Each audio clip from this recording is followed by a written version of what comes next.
Good morning, everybody. It's Mark White.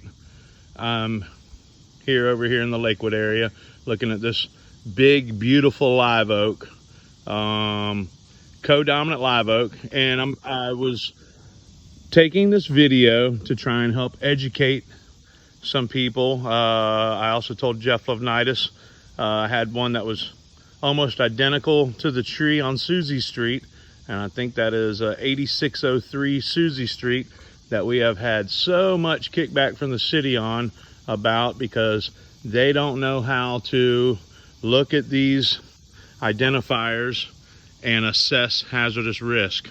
It seems they only want money.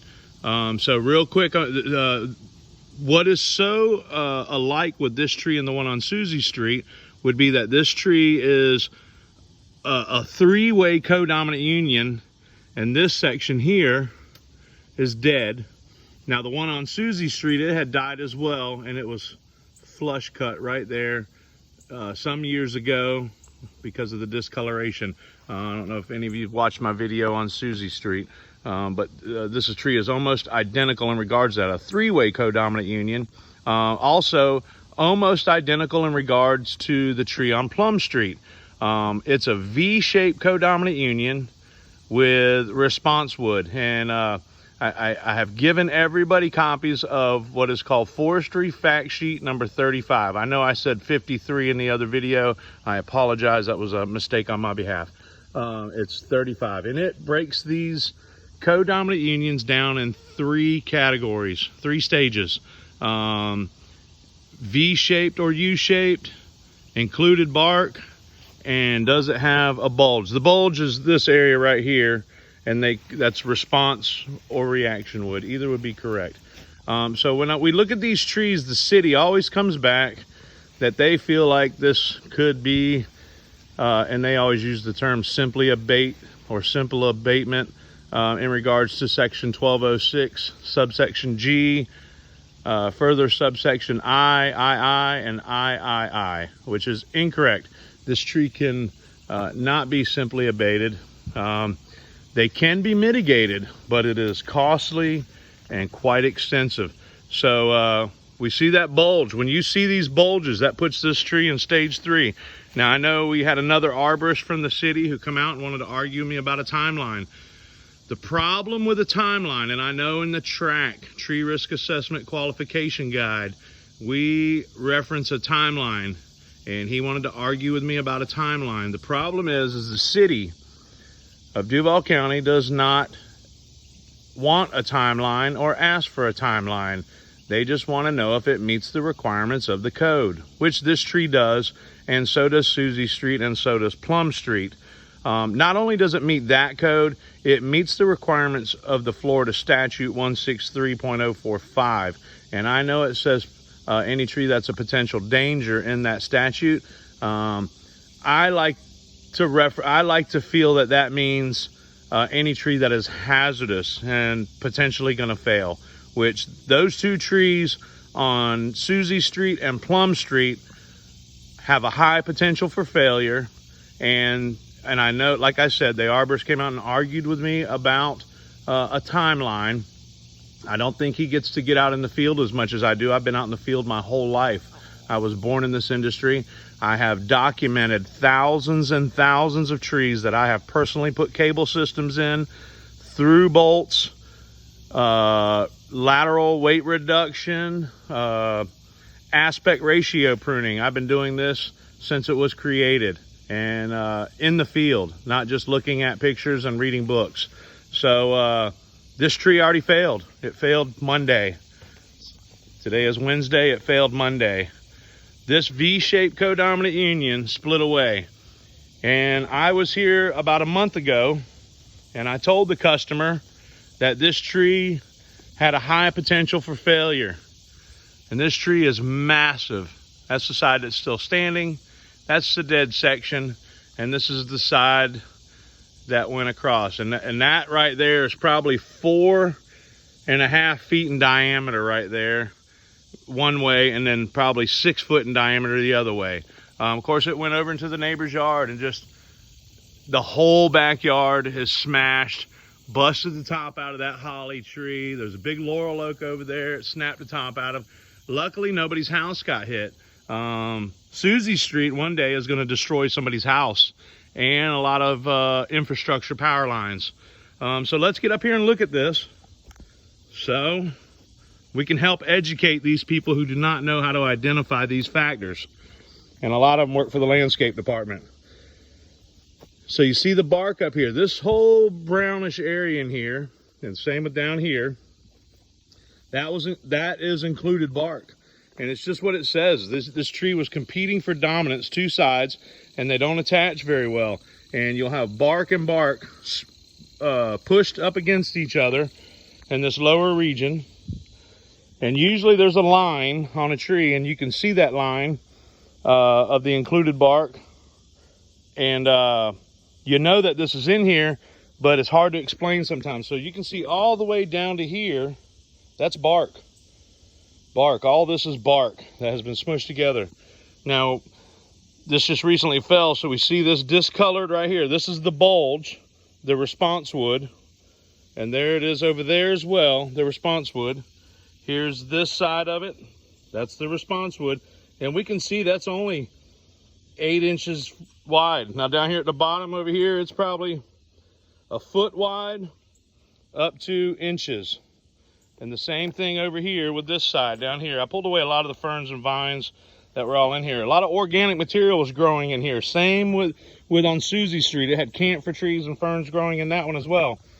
So inside where we can't see, you can see this callus ring right here. This tree has been failing for many years, and that's compartmentalization right there. That tree was trying to grow new tissue, but unfortunately it would have to attach to this. So again, this response wood, and remember, response wood is growth in response to some dynamic force that is more likely to fail. And part of the reason this failed, the dynamic forces, first off, the dynamic forces were gravity, the weight of this tree, and wind. Those are all dynamic forces that affect this.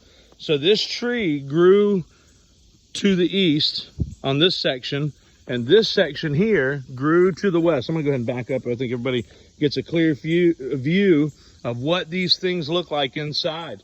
And this is what Susie Street looks like inside. I think it's 6803 Susie Street. And just got one back where the city said the tree could have a simple limb trim and be simply abated. The term they're looking for is mitigate. That's the term we use in arboriculture. But incorrect.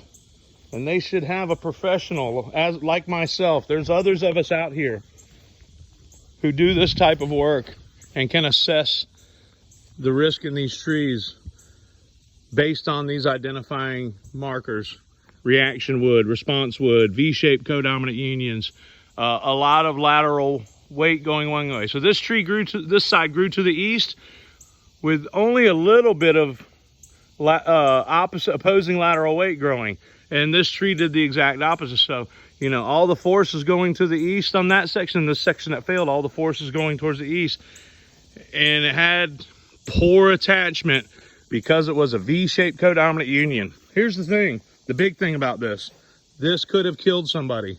This could have destroyed somebody's house. There are other trees in this city that I have made reports on, and I have reported them to the code enforcement office. And their take on all this is, if the tree has green leaves, it must be healthy. That arborist that met me out there on Susie Street, and one of the landscape department guys met out there on Susie Street, and that arborist denied them the chance of learning some of this science, because I went out there with my books and pictures and my resistograph ready to show them how this works, and he wanted to argue over a timeline. So now a code enforcement officer goes back in the field without this free knowledge he would have acquired, and so did the landscape officer. Now they go back into the field, and they will not know this data that they could have learned that day from this arborist and myself, we could have taught them some very important things. Maybe he don't know this, I don't know. He has some of the same credentials I do. He should have been able to easily identify this stuff.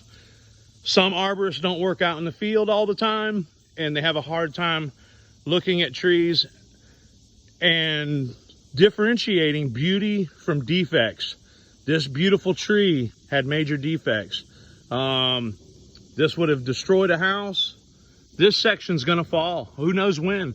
I wish I knew the answer to that. You know, we can only determine that it's gonna happen. That's what I don't like about basing a timeline on something. This tree fell on a day, Monday. There was no wind.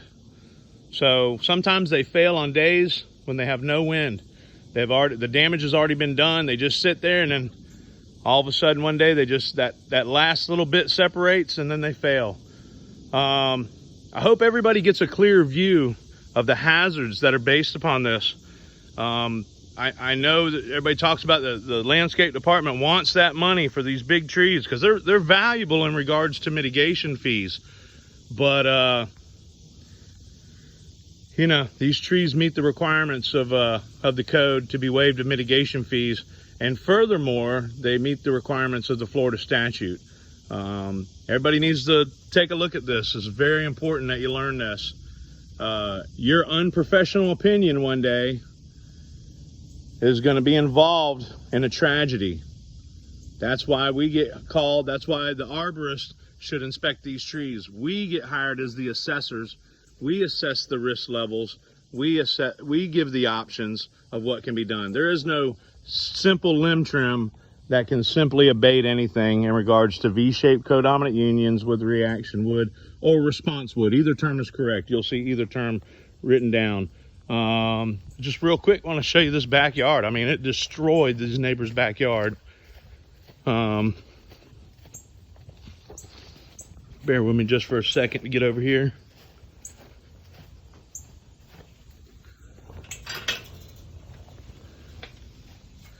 Whole backyard. I'm gonna say this is a 120-foot wide backyard. So this tree was well over 100 feet tall, maybe right at 100 feet tall to 110 feet tall, something like that. But the whole yard is consumed with foliage and big limbs. I know the pictures don't always, video don't always do it justice, but that is probably 3 feet in diameter right there, and that one's probably 2.5 feet in diameter. To up in that area, that's probably 3.5 feet in diameter as well. Thank you for your time. I hope everybody gets a little something from this video.